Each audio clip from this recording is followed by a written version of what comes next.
नमस्कार, स्वागत आहे तुमचं आपल्या मम्मीज कोल्हापुरी किचनमध्ये। सध्या मे महिन्यात सुद्धा भरपूर पाऊस पडतोय आणि अशा पावसात आपल्याला गरम गरम चहा आणि गरम गरम भजी खायची इच्छा होते। नेहमी आपण रेग्युलर चहा करतोच, पण आज आपण इथे गुळाचा चहा करणार आहोत आणि भजीची रेसिपी आपण डिस्क्रिप्शन बॉक्समध्ये देते, तुम्ही नक्की बघा। गुळाचा चहा करताना हा एकच प्रॉब्लेम असतो की गूळ घातल्यानंतर चहा फुटतो, तो फुटू नये म्हणून आपण त्या ट्रिक्स वापरणार आहोत। त्यासाठी व्हिडिओ शेवटपर्यंत नक्की बघा। तर प्रथम आपण पाऊण कप दूध घ्यायचं आहे आणि पाव कप पाणी घ्यायचं आहे। दूध जास्त घेतलं तर चहा छान होतो। आता चहा पावडर मी इथे 1 टीस्पून टाकलेली आहे।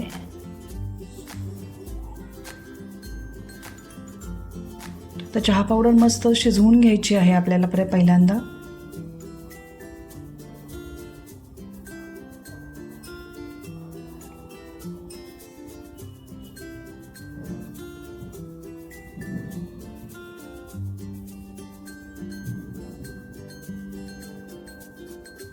तर वेलदोडे पावडर पाव टीस्पून टाका।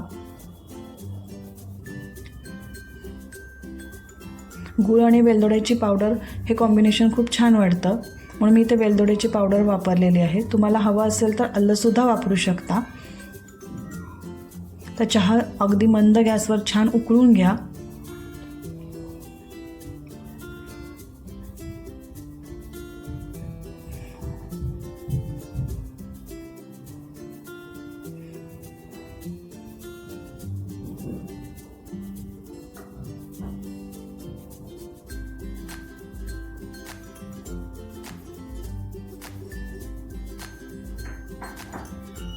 चहा पूर्ण शिजला की गॅस बंद करा।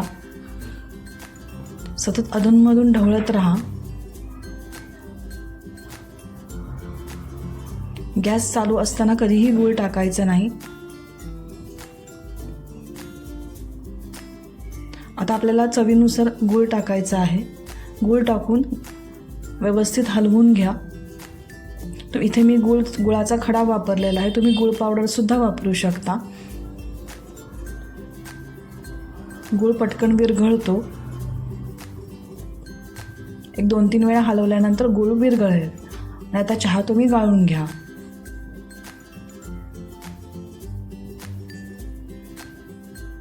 अशा पद्धतीने आपला गरमागरम चहा तयार आहे।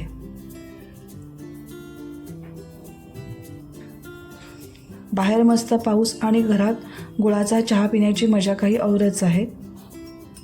जर तुम्हाला ही गुळाच्या चहाची रेसिपी आवडली असेल तर लाईक करा, शेअर करा आणि कमेंट करा आणि परत भेटूया अशाच नवीन रेसिपीसाठी। तोपर्यंत मस्त खा आणि मस्त राहा।